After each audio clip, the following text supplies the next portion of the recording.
We actually have a question already, which I might just read out. We can ponder it and we can talk about our subject today, and we can revisit this question later. But the question is, how can we teach nonviolence to college writing students in the area of immigration issues in our troubling time? So that's something we can look to come back to later. Of course, as per usual, we do want your questions and input. It always delights Kit and I to have other people contribute to these calls, so please do write in throughout the call with any questions or thoughts or reflections or suggestions or ideas that you have that you'd like to share with the group today. Kit, what would you like to talk about today? Well, I want to specifically respond to this question with just a quick idea, so I don't have to worry about remembering it, around teaching the students. I love, and I was planning to speak more today, I really am nourished by the 6 principles of Kingian nonviolence. One of them I tweaked the language on. I like better the way that Gandhi spoke about it, and I'll speak about that in a minute. But the 6 principles of Kingian nonviolence. Principle 1, nonviolence is a way of life for courageous people. So that kind of relates to the making safe spaces be brave spaces. Number 2, nonviolence is a way of life for the framework for the future. So it's if we just hold nonviolence as where we're going, it's our framework. Principle 3, attack forces of evil, not persons doing evil. Principle 4, accept suffering without retaliation for the sake of the cause to achieve a goal. Principle 5, avoid internal violence of the spirit as well as external physical violence. That's a tough one. We've been talking a lot about ideas all along on that one. And then principle 6, universe is on the side of justice. So whenever I hear anything, any topic, I always wonder in myself, like, well, how does this relate to those Kingian principles? So if I was doing a writing course with some college students, like I would probably, in want to weave in nonviolence, I'd probably bring those 6 principles in and ask them to reflect on those. How do those ideas relate or not relate to their views of their own possibilities? How could they stretch to relate to those ideas? Why might these ideas be important ideas to try to live into right now? So those are some thoughts in terms of that question. Thank you. And Marianne has already typed in thank you for answering that question. So turning now to the, I guess, the main topic of today's talk, Kit, what would you like to share with us today? I'm drawn to speaking about this idea that for me is really, really important for me in my relations and in my role and even in my perspective on life, which is, and I want to appreciate one of my first teachers years ago in nonviolent communication, the wonderful Rita Herzog from Cleveland, Ohio. I think it was from her lips that I first heard the following phrase, which is, state the dream, not the nightmare. So I find that people are often surprised and inspired and even motivated when they hear or when I articulate to them a value for what they want. And having that kind of sense, it gives people a chance to move toward something rather than moving away from it. A while ago, I was on a call with a friend who had a pretty challenging connection with this man who wanted to come and volunteer for a project that she's working on. And he was an older man, retired, with who in general had a lot of sort of structural power and privilege in his world. And she is a woman of color who works with refugees. And so he showed up wanting to help the project and really kind of came in telling her what to do and not really hearing from her what her, or even seeming to slow down and to inquire what was her understanding, what were her funds of knowledge that she brought. So he just kind of came in with this well-intentioned perspective that really didn't work for her. So we spent some time, and we actually did a role play for a while of looking at how could she didn't want to offend the guy. He represented resources for her project. She also recognized and trusted that his intentions were good, and that, like many people of privilege, he was blind. He was blind to his own choices and blind to the effects of his choices. So she was willing to stretch to trying to make the guy understand. And this is how we decided that she could start the role play, which was, I'm glad to have a chance to continue to speak about ways that we can work together. And I'm grateful for your interest in our work, and I'm excited about the resources that you've named that could support this project. At the same time, I was troubled by a couple of things from that first conversation that we had, because I want our work together to have as strong a foundation as possible. Would you be willing to take a couple of minutes before we speak about other things to chat about this? So, in being able to ask this guy to head toward a difficult conversation with her, she stated the dream. I want our work together to have as strong a foundation as possible. So I really want to today speak, or just point towards how important that is, and how affirming and visionary it can be when you, especially like if you're listening to someone and you can reframe something that they're saying to what they don't want, they don't want, and then you can say, so this is what you do want. Most of us, it's hard to do a don't. So I'm very thoughtful when I'm speaking one-on-one or in a larger setting to try to say what I want instead of what I don't want. It's kind of that appreciative inquiry perspective. What do I want to see happen instead of what I don't want? And it's a much easier on-ramp for difficult conversations when I say what I want instead of what I don't. So I'm just going to stop there and make sure that I'm speaking in a clear way and asking for any feedback from my friend and others. Yeah, it's coming through loud and clear, Kit. Can I just double, triple check one thing? State the dream, not save the dream. State, S-T-A-T-E. No, that's what I heard every time this time. It's just on the phone earlier today when we were talking about what we were going to talk about. I heard you say save the dream. So in my email it says save the dream. So just to clarify that, it is state, S-T-A-T-E. That's coming through loud and clear, and I think the important thing there, because you could equally have said, hey, I want to talk to you about how we can, not get in disagreements, or how we can, and really, state what you're trying to avoid there, which of course, does a number of things in terms of, might raise their heckles a bit or send warning shots, as opposed to stating this much more desirable outcome, which is to, have a strong foundation on which to build their relationship and do that work from. So already it's making sense, and it's working for me. Just one more reminder, anytime you want to make some comments, we invite you all the time to send those comments and questions through, as Kit's sharing with us today. But yeah, please continue, Kit. I want to recognize that this is a form of discipline, because what often might arise in our consciousness when we're speaking with someone or just even thinking about something was, I don't want that, I don't want that. And I just, I'm super conscious of that when it arises in me. This is the way that my hybrid energy still phrases what I'm looking for, especially if it's in reaction to something that someone said or did that didn't work very well for me.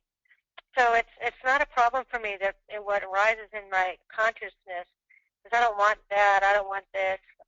It's a discipline to translate that. It's a discipline inside of myself to translate that, to say, well, this is what I do want. This is what I do want. And that's been a very useful discipline. And it somehow relates in my brain to the rewiring that I've done about gratitude, to be able to keep looking for what I'm thankful for in a situation. It feels like a closed channel in my brain to also be able to say what I want instead of what I don't want. So I just want to kind of ask people to think about that idea. And I was interested in seeing something sort of similar. I don't know how many of you who are listening follow the newsletter, the e-newsletter called Waging Nonviolence. Waging Nonviolence. It's people-powered news and analysis. And a number of people who I respect deeply are writers, and it's one space where you can get news about nonviolence, because otherwise it's pretty hard sometimes to find spaces, and I would sign up for that. And when I was recently out in the Bay Area, I had, as I think I mentioned, I had some opportunities to sit with elders last time, and I was on a call. I was kind of in the middle of the visit back then, and one of the things that came up a couple times in themes was some of the elders out there who I enjoyed visiting, like David Hartzell and Michael Nagler and Stephanie Van Hook from the Meta Center, who are also both writers on Waging Nonviolence.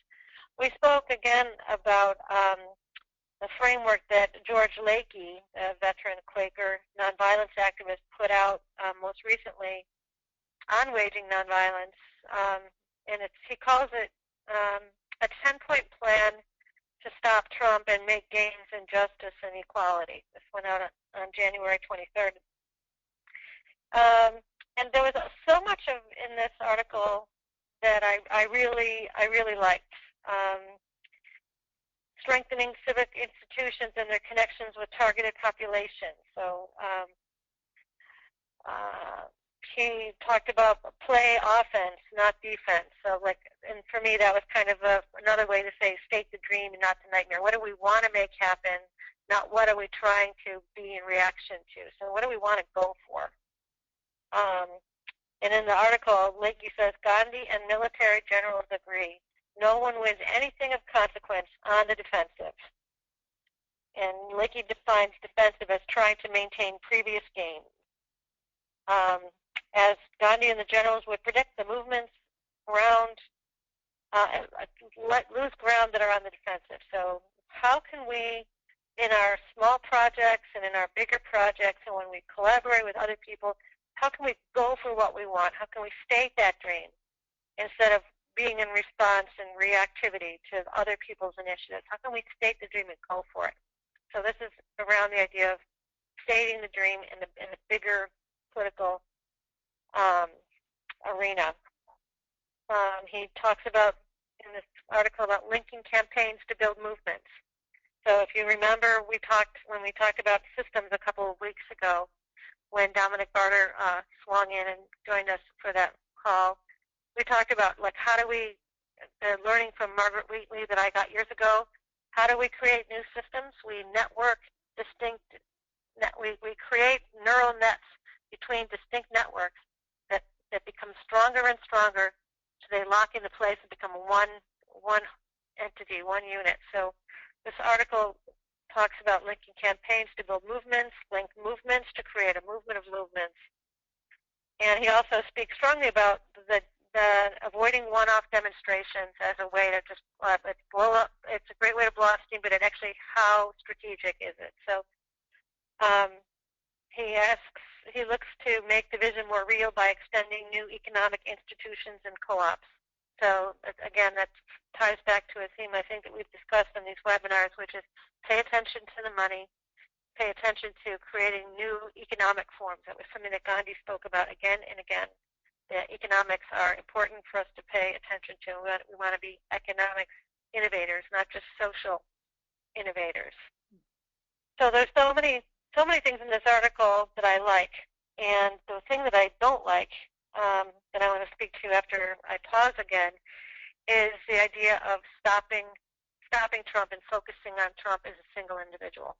So I'm going to stop for now and ask again for clarity, feedback, or any thoughts Thomas or other folks have.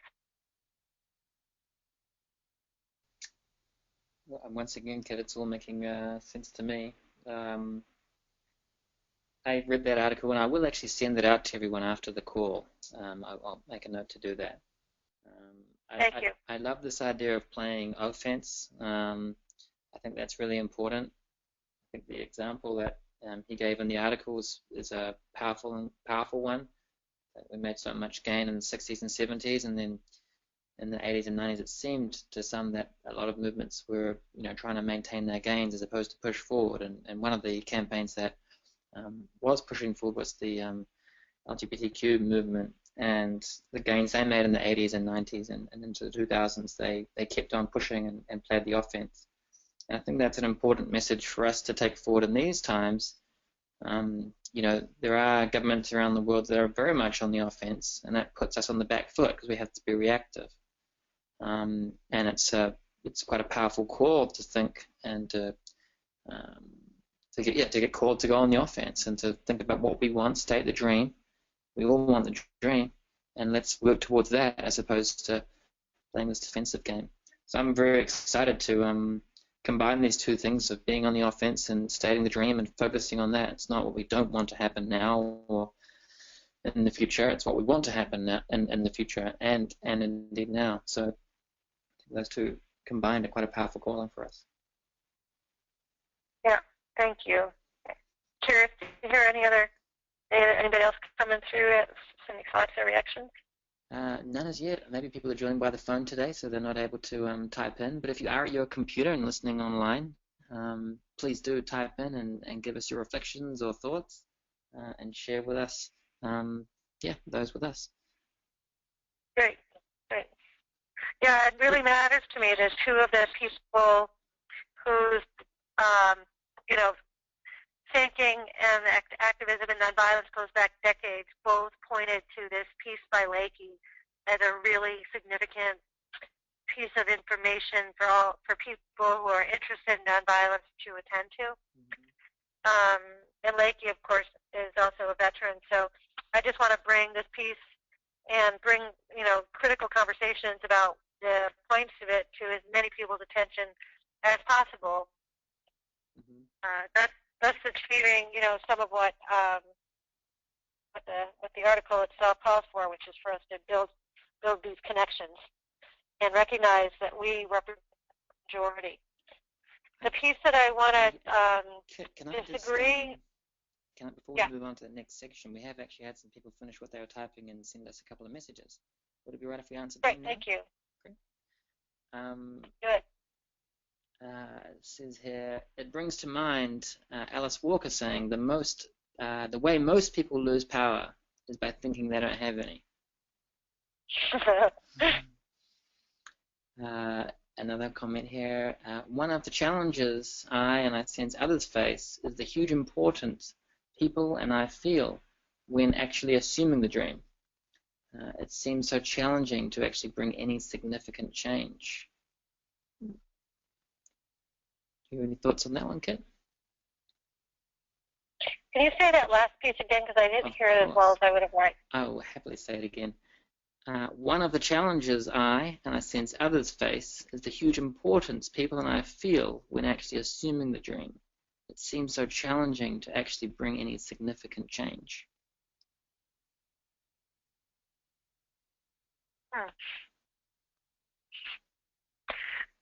There's something about what is it in the dream in the middle of the sentence?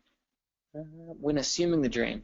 I mean, for me, this one says, was it Gandhi who was talking about, there are significant things we want to do. It might not seem that we can achieve them, but it's important that we do them. What was the much more eloquent way Gandhi said that, Kit? He said everything you do may feel insignificant, but it's important that you do it anyway. Mm-hmm. And I think what this comment is saying is that, I've got a hand up here, hang on a second. Should we see if we can unmute Talita and she can comment on what she was saying? I'll just check if Please. she wants to do that. Talita, can you hear us? My name's Q. I'm here with Talita as well, but I made the question. Oh, great, man. Go for it. First, I wanted to invite anyone else also to maybe use this feature to put the hands up. I don't know, for me, it gives me more desire to share when I can talk than write. Anyway, so if other people want to do that and that works for you, I suggest we could do this.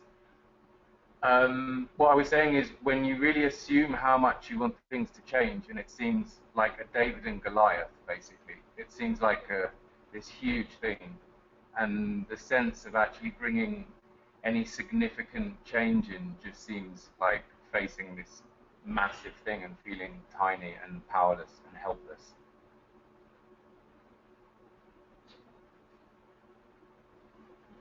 Kid, did you manage to catch that? Yeah, I did. Great. Thank you. Thanks, man.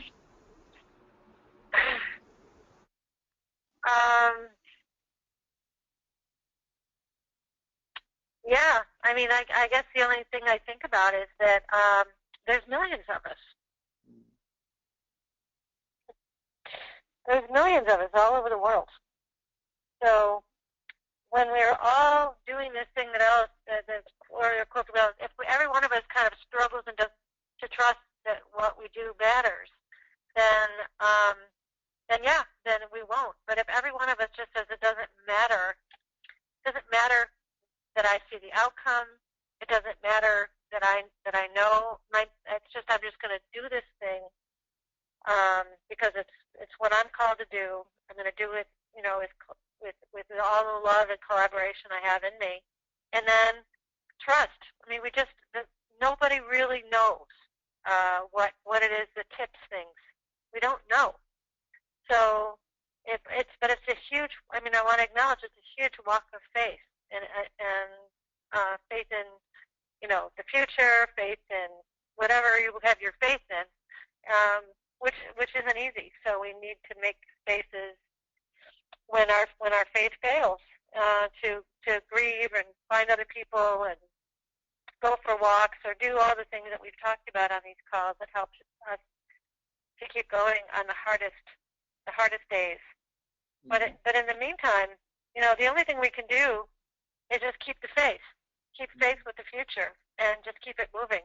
Because there's no guarantees. It's true. There's no guarantees, but there's also, if I know, many people I'm sure have, done a lot of reading with history. I mean, how things turn and why things change is kind of amazing. Why so many things have happened in the way that they've done. We just don't know. So I think if we apply some of the principles that we've been talking about and just keep our lives moving, the only thing that I can think of in terms of offering those ideas that I just did is that I want you to have a good death. I want you to feel wholehearted about the efforts that you made, not whether they succeeded or not, but the fact that you made the effort. Another Gandhi quote. There's a Gandhi quote for every situation. Full effort is full victory. I'm going to try as hard as I can. I'm just going to try as hard as I can, which means I'm going to try to do it in a sustainable way. So I'm not going to burn out. I'm going to recognize I need to become a long-distance runner when I've been sprinting, so I might need a rest. I need to do those things along the way. But I mean, some of us may not live to see like this next thing that we want to see happen. Some of us might. So, but I want you to, like, in the last moments of your life, to feel like I did my best, and I want you to feel wholehearted about that. I have a lot of faith in wholeheartedness. Thank you, Kit. We have some more thoughts and comments here. This is why we have community and support one another. We feel more powerful when we have the confidence that comes from knowing we are part of a like-minded community. Yeah. Another comment here, and feel free to jump in any time, Kit. This is like paradoxical commandments, and Lauren has sent a link with that too, but more resonant. Oh, that's good. Another comment, we forget sometimes that governments and corporations are composed of people. They may be difficult to get appointments with, but if you keep going, persisting, eventually you will get to the person who makes the decision or signs the form, and then you can just make a difference. They are people, just like us. We need to persist and talk face to face. Or you might know their brother, their son, their mother. You know, every one of us has people around us who influence us. Another question here. Were you relating this concept, offense, not defense, to the sixth Kingian principle?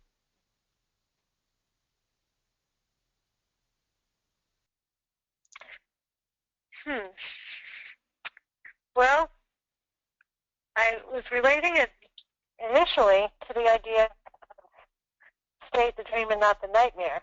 So let me. Yeah, I love the idea of relating it to the sixth principle of Kingian nonviolence. The universe is on the side of justice. So and that's the dream. That's part of the dream. Yep. Nice. And I think that's all we have for now. So we can move on. Okay. Oh wait, we have one more.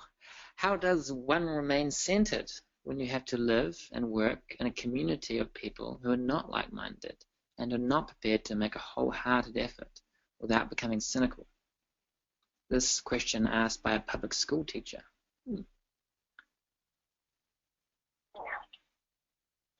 I really want to acknowledge the challenge of being in spaces where there seems to be such a consensus that things aren't going to get better,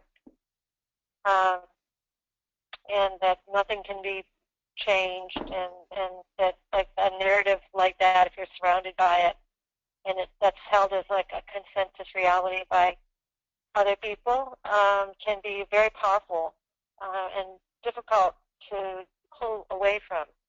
I just want to acknowledge the challenge of that, and I also know that in general, especially in the schools where I have spent my time, even though there may be a consensus reality among most of the people in any one space, there's always a few people who see it differently, and I think it's so if you have one or two people that are willing to see it differently with you, even just as a support network, and then go from there.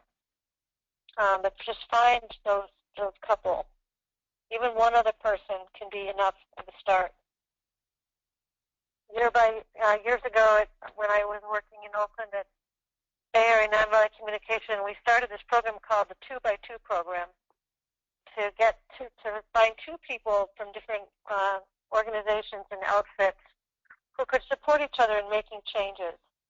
And one of the most successful of those pairings were these two guys who at the time were both working in San Quentin prison, which was a huge monolith and it's still in terms of bureaucracy and all that it means to be in the prison system. And they both went off and through supporting each other did amazing things.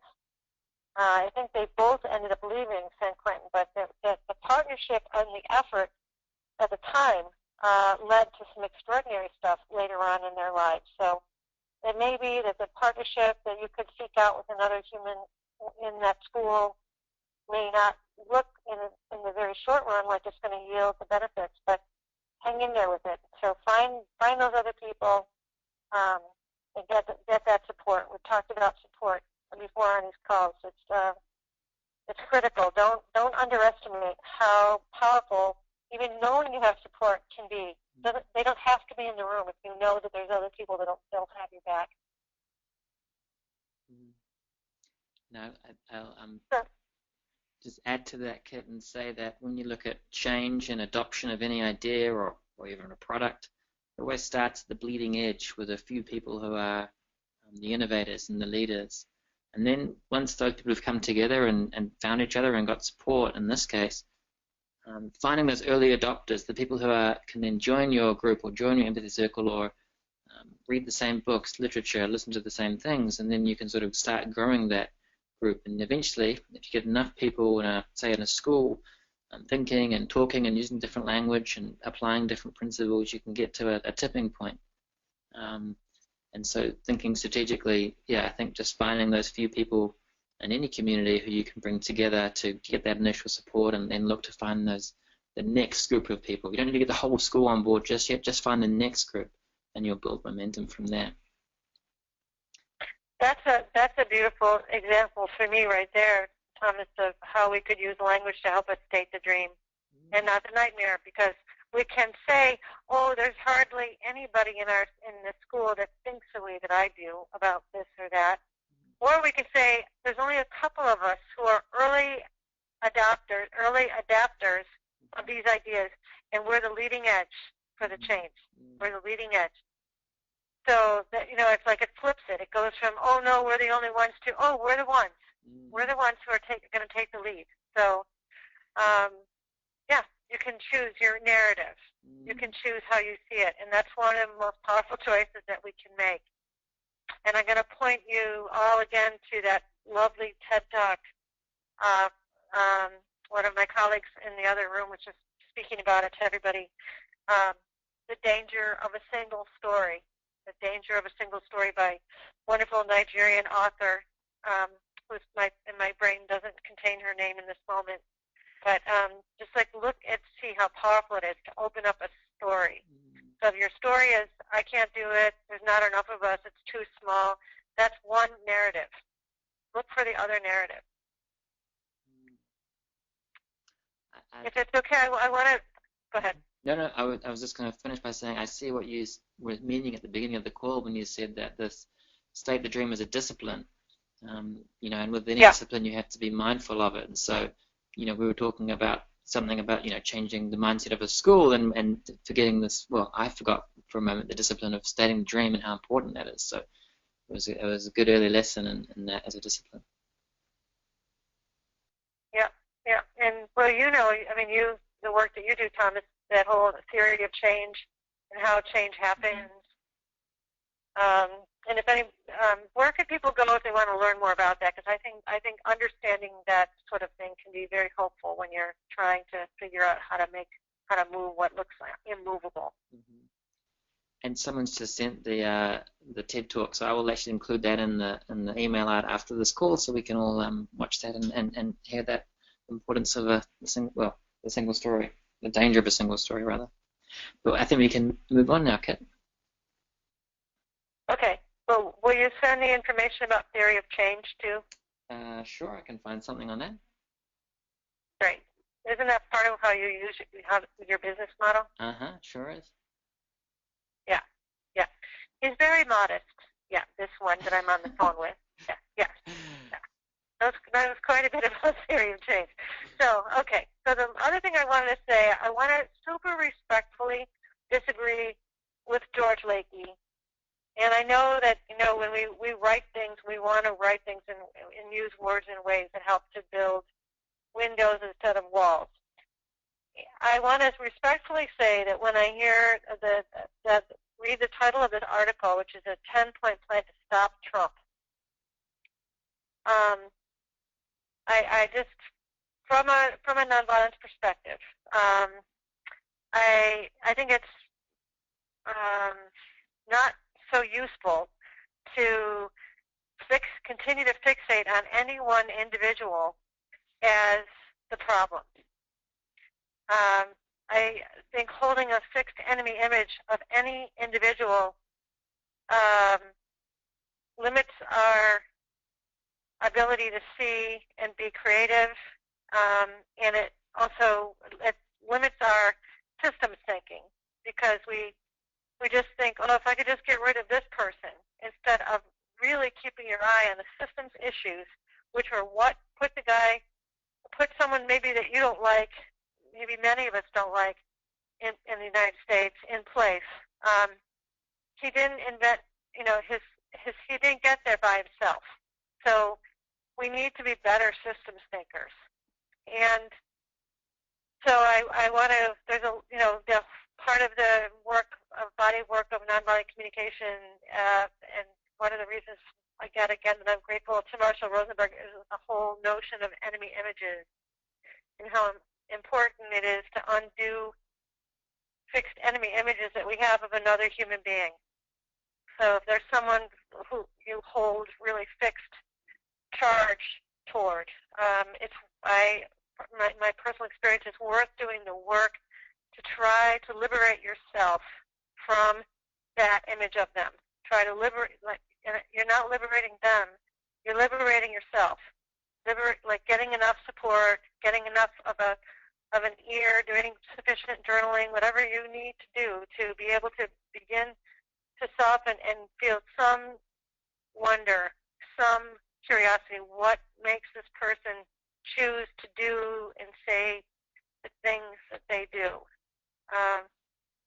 We are trained in our culture to telescope our thinking to individuals, and King warned us about that. King said that keeping our attention on the individual players is a way to guarantee the maintenance of the status quo. If we want to be good systems thinkers, we want to be able to think creatively and out of the box, we need to keep our eyes on the underlying issues. So I get that George Lakey was writing a headline for a piece, but it's not just about stopping Trump. It's something else that we're after. And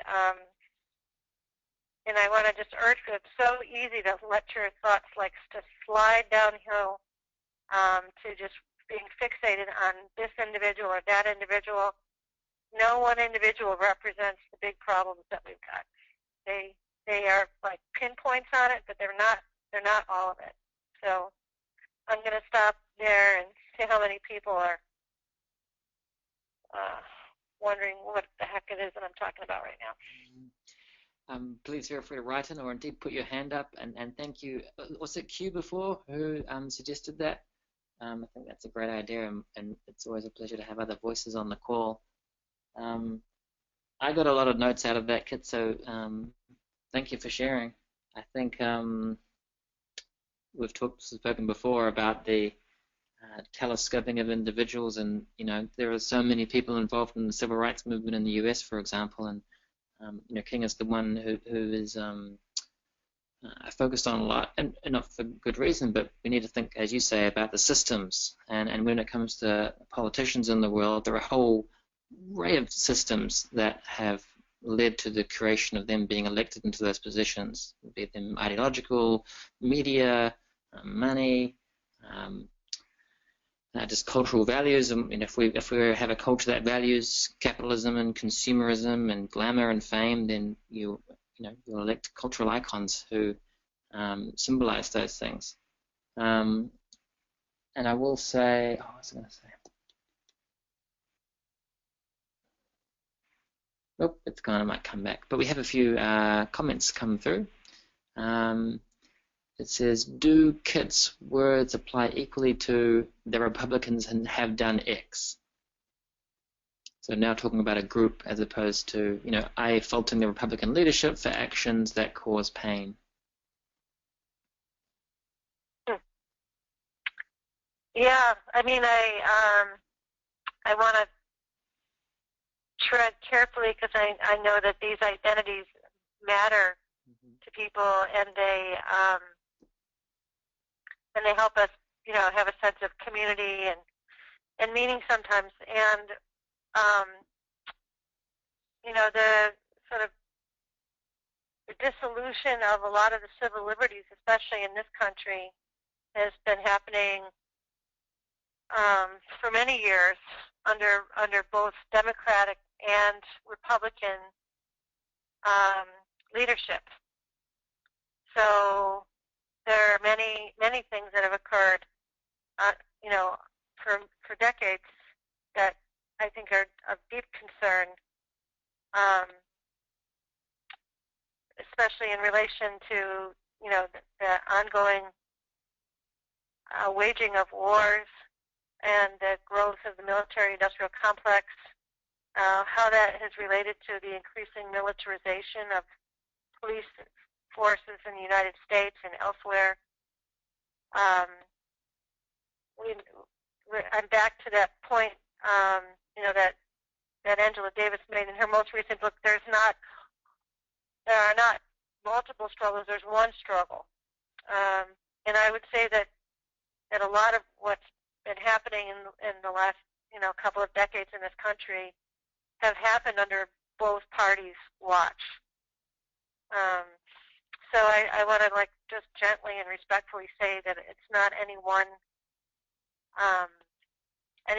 party that's necessarily the problem. I think there's a systems issue here. Like, we didn't have a single candidate in this last run, in the primary, who questioned the need for ongoing war, for instance. So I don't want to. I want to stay away from labels in general. I think they basically tend to make me think in static ways. So I want to, in general, try to look freshly at what any individual or group represents or means, and not think of it as a fixed thing. It's not fixed identity. Interesting. And is that because it has more power to think that way? Because then they're open to change. You're not just putting them into a box. You're giving them more possibility with your language and your intention towards them. I think it's just because it relates to my understanding of life. There's anyone, no matter what our labels are, we're constantly capable of changing and growing, and what we thought 6 months ago isn't what we think now, or 2 years ago. So I just think labels are something that our brains kind of generate, and I want to point people back to that reference I made some webinars a few sessions ago on the book Thinking Fast and Slow, and the way that our brains want to quickly sort and put us into categories. And there's some kind of information that makes sense about. Snow is cold, the sky is blue. But when it comes to human beings, there's so much more to know about us than those fixed ideas. And so for me, part of my commitment as someone who's interested in nonviolence is I want to keep seeing people freshly. And those are the people both close in, who, maybe I may live with, or it might be my original family, to the people on the edges of my knowing. I'm just going to keep that dynamic perspective. And it helps that people like, King and a lot of the other spirituality hitters really lean on the importance of not judging and dismissing. Gandhi talked about separate the doer from the deed. So it's not, anything anyone says or does is not necessarily them. It's just something that they said or they did. Okay.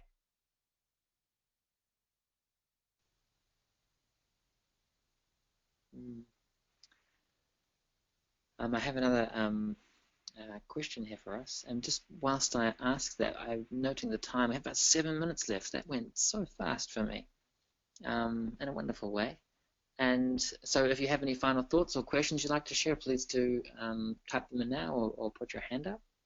The question here is a follow-on, and it says, how can we address this in conversation by naming systems rather than individuals? I.e., when someone talks about Trump, what to point them to instead?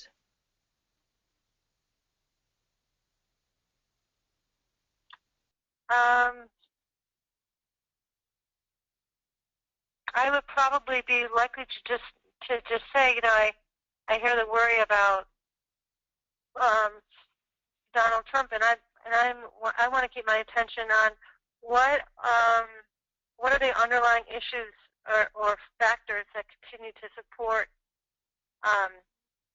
him, or the choices that he's making, that are, like, how did he get there? How is it he's capable of making these things happen? So it's not about him. It's like keep looking underlying. Like, why is it that some things can keep happening? What is it that shuts people down? I just want to keep looking in a deeper way. And even if I'm not very articulate about it, I'm willing to say to people, I'm trying to do something different. I don't want to put it all on any one individual, because no one individual has that much power. So what is it that's allowing this to happen? That's what I want to keep wondering about. And I might even want to stay with my questions. What is it that I really want to be asking about this situation? I heard something years ago that I love, which is stay away from the answers until the questions are clear. So maybe we need to collectively get better. What are the questions that we want to have answers to in terms of what enables someone who represents so many values that are really antithetical to what a lot of people think the United States, at least in terms of its mythology of itself, stands for. How is it that someone with these perspectives at this time was able to become so powerful and to do so much, and seemingly no one able to stand up? So to keep just wondering about that and looking at it. So I don't have instant answers on that either, but I'm willing to like look and be thoughtful and not know. It's worth not knowing. Yeah. And at least acknowledging that instead of rushing to the easy answers. Yeah, I like this idea of being authentic and just saying to people, I want to look at the layers beneath Donald Trump. What are the systems that we have in our society, in our country, which are enabling him and his administration to make these decisions and even want to make these decisions, and see those things happen, and just being authentic with it. It's very cool, as always. I love that quote, staying away from the answers until the questions are clear. It reminds me of Einstein saying if he had an hour left to save the world, he'd spend 55 minutes figuring out what the problem was, and 5 minutes, finding a solution. Yeah. I have a comment here from someone, and just a reminder, we've got a few minutes left, so if you're particularly grateful, something you'd like to share with the group, by all means, share that with us now. The question here is, when we're in fight or flight, we're physiologically less able to access the executive center of our brain. I deeply appreciate today's conversation about approaching desired change from a place of strength and positivity, because when we do, we fully engage not only our intelligence, but our creativity and passion.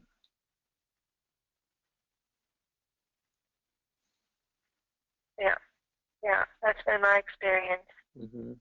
And we've spoken in previous webinars about what happens when those things aren't available, because we are anxious, because we are waking up in the middle of the night, because we haven't slept well, because of any number of things, and we're low resilient, we're sick, whatever.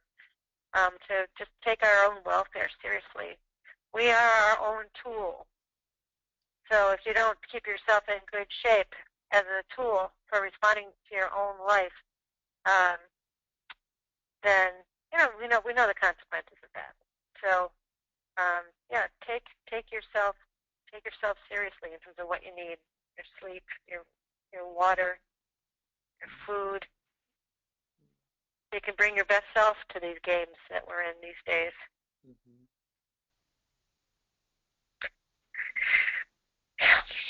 And now we have a new practice of stating the dream.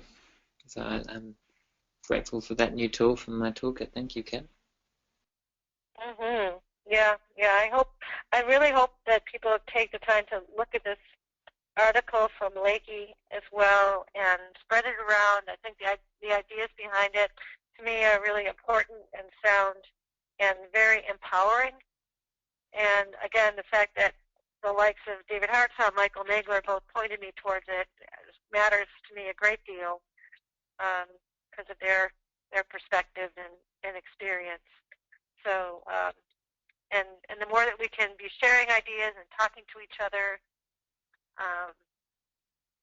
and we talked already about the beloved community dinners that we're doing here, which are based on the wonderful model of civic conversations that Thomas's wife Jen is leading in down in Atlanta.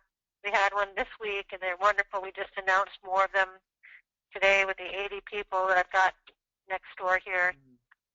So, well, let's just keep getting people together and creating authentic spaces for us to hear each other. That's not insignificant.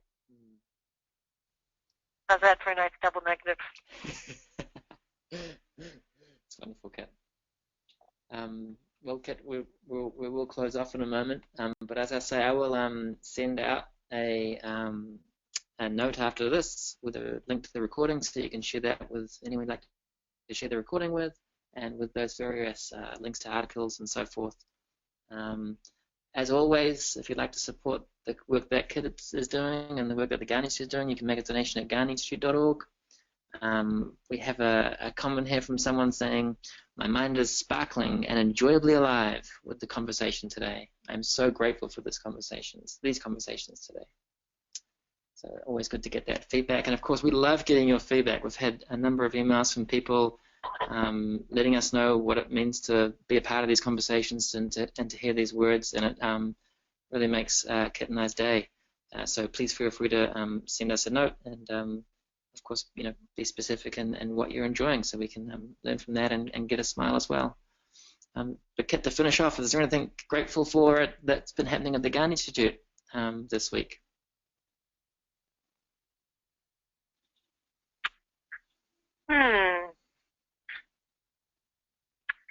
Well, I'm so grateful for my young colleague, Hoodie Miller, who's just this magical human. And I picked him up this morning, and we were driving to come to this event together. And he just has this way of quietly, doing good things for people. And so he knew someone who didn't have any food, and he found some food for them, and he brought it to their house, and he left it outside their back door in a little porch, and wrote them and said, "There's a surprise for you." And by the time the person got to it, something had happened to the food. It was either taken by an animal or something had happened. So he was super crushed. But the good news is that we have so much food here today at this event. We're going to pack it all up and take it over to this person's house in a few minutes. I'm just grateful for the heart of this young person that makes me glad to be part of my species. Yeah.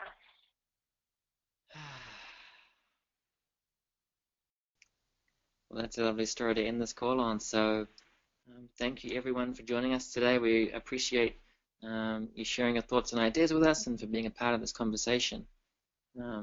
And of course, thank you, Kit, for your time today and for sharing with us. I really enjoyed today. It was a wonderful webinar. So thanks again.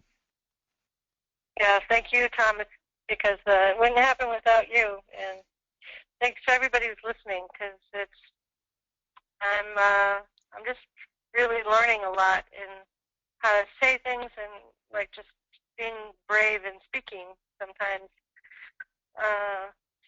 out in a stronger way. So I'm learning a lot, and grateful to everybody. Thank you. All right, Kit and everyone, have a wonderful day. We look forward to speaking to you again soon. Take care. Bye-bye.